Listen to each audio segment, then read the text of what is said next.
Okay, the project today is to replace the upper battery and the lower battery that are bad on this sleeve. We know the upper battery is bad because it was at rest, but a good battery, when you check this with a multimeter, will show like 12.83, which is good. The suspect battery would be at 12.2 or less.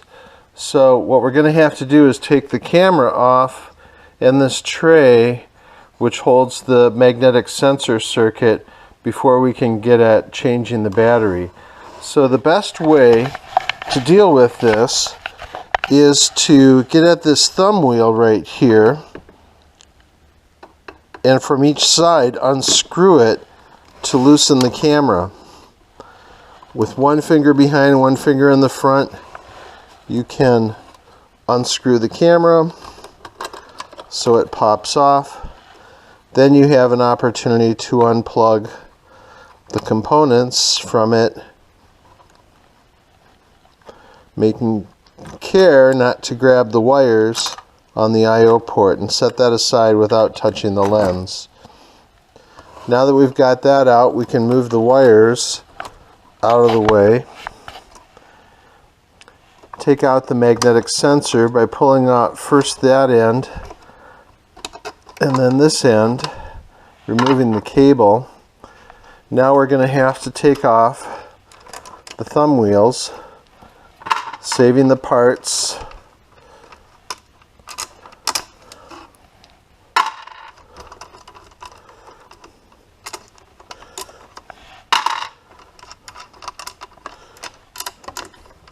With all four thumb wheels removed, you can just take that out.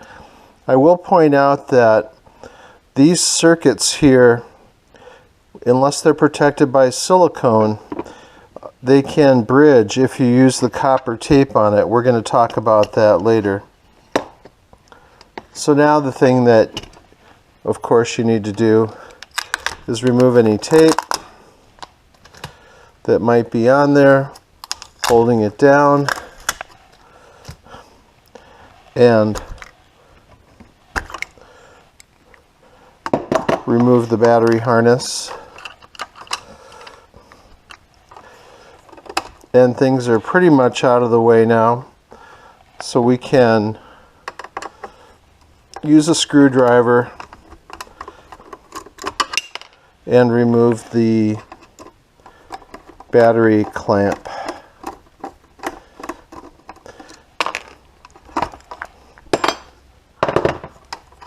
And now the battery can be easily removed. Normally you'd replace both these batteries at the same time, and removing the bottom clamp to take this battery out is important too. So we're going to show how to do that as well. Again, you use the screwdriver to remove the battery clamp from each side.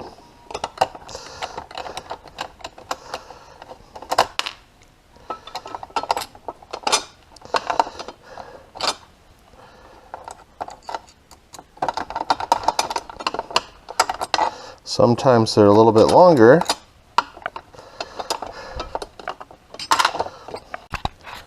If you look down there, you can see the heads of the nuts that prevent the battery from sliding up. So a little bit of pressure will get it in position, and then you can just tip it out and the battery will come out. So assembling it is just the opposite. You drop it into place, push it down past the thumb wheel nuts,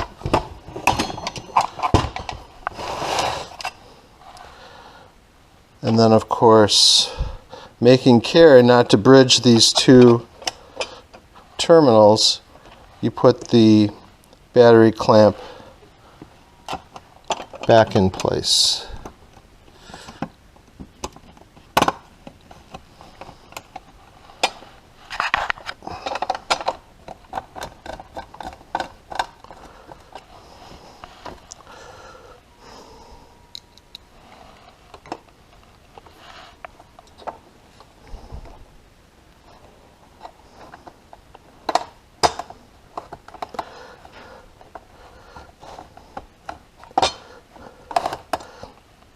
sometimes they don't want to go.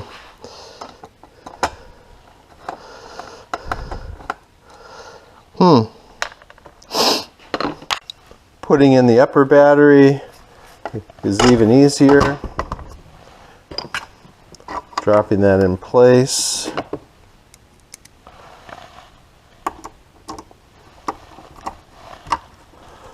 Putting in the screws for the battery clamp. Careful not to over tighten that.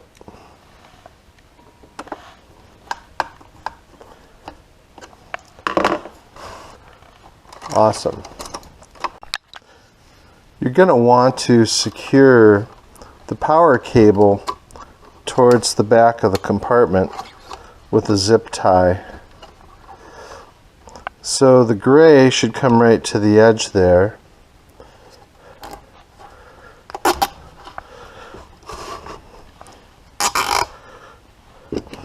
And the pliers will help trimming off the end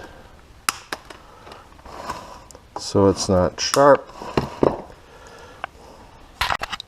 Now one thing we want to do is position the power cable a little bit to the right of middle, because the magnetic sensor itself is right above that middle connector.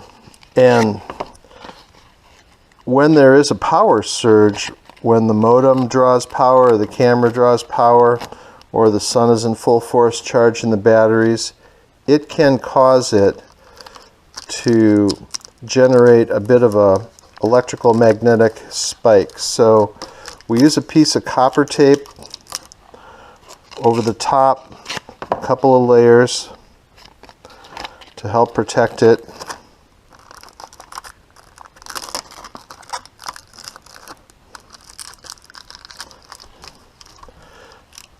Now, if I were to place this circuit on top of that, the copper would bridge some of the exposed connectors and short it. So what you have to do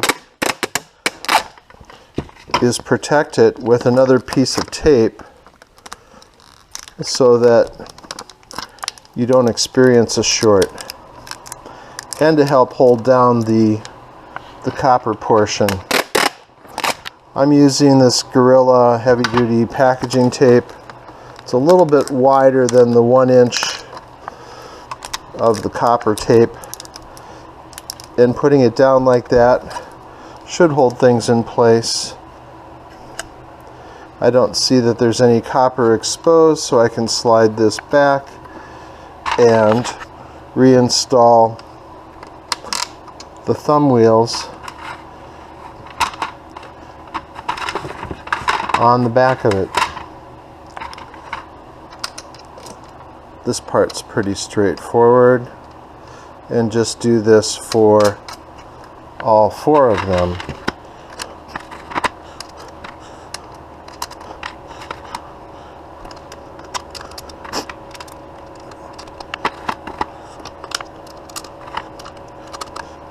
Once we have that in place, I would recommend reattaching the magnetic sensor,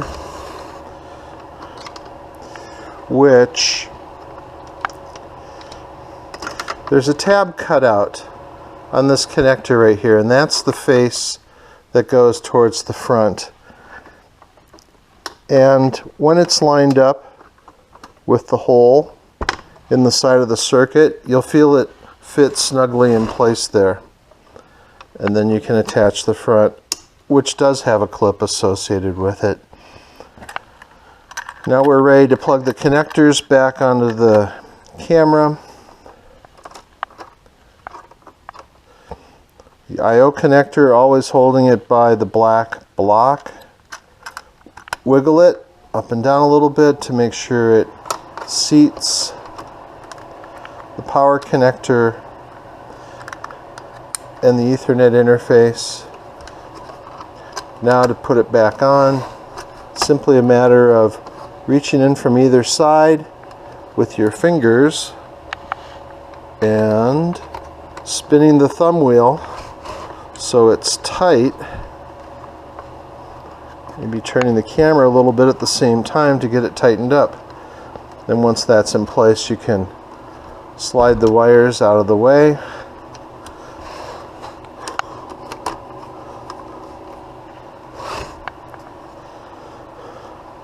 If the camera is loose, again, just tighten the thumb wheel some more if it's loose on the post. And there's always going to be a little bit of play here, which you want, so that it can be slid into the lens and the housing. But to start putting it into the housing, you put it there. Again, the thumb wheels control how far the tray goes forward. So the tray can come out, and that's going to be too far. There's going to be interference, so I think it's normally about 1/2 inch exposed. But you can look down when you seat it and make the adjustments on site. And that's pretty much it. We should be good to go. We'll test the magnetic sensor now. So to test the magnetic sensor, you go to the serial VSP, you scan for the closest BT900. In this case, it's the one ending with 42. You can make sure you have the right one.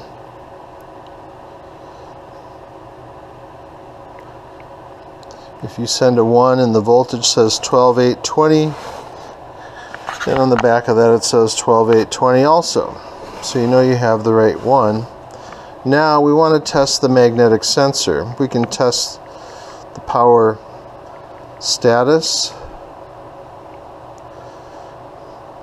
And at the bottom it says the magnetic sensor is enabled status 1. Type in mag read,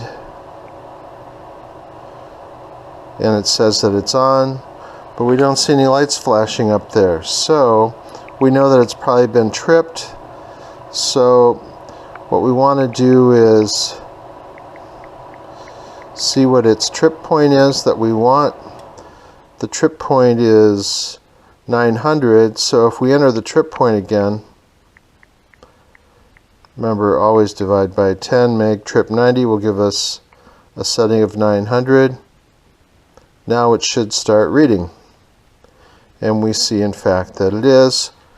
And there should be lights flashing there on the magnetic sensor. So we'll just watch this for a second, and it should quiet down. Normally readings in the double digits are good. It's set at 90,000 microvolts, which is a little high, so we can turn down the gain by typing mag gain, changing it to 5. It was at 7.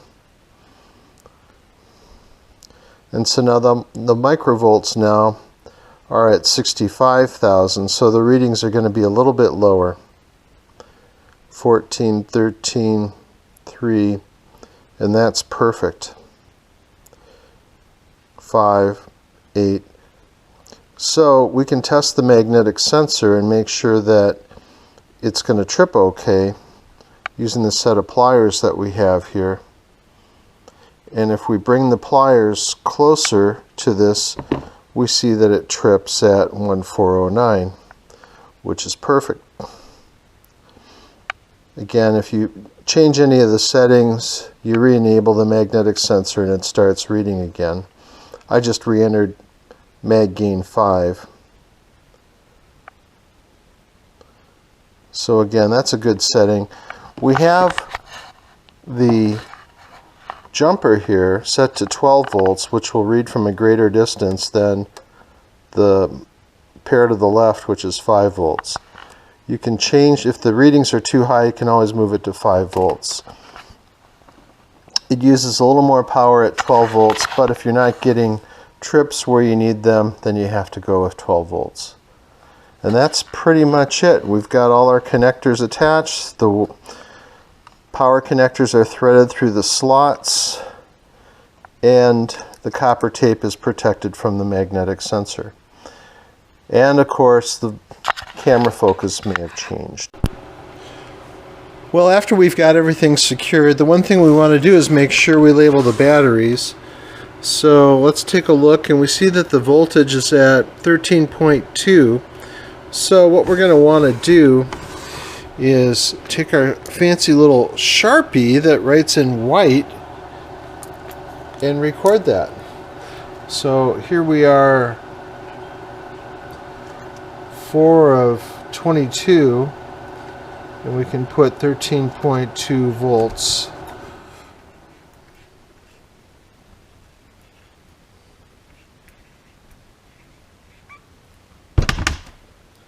And in a couple, 3 years, we can replace them.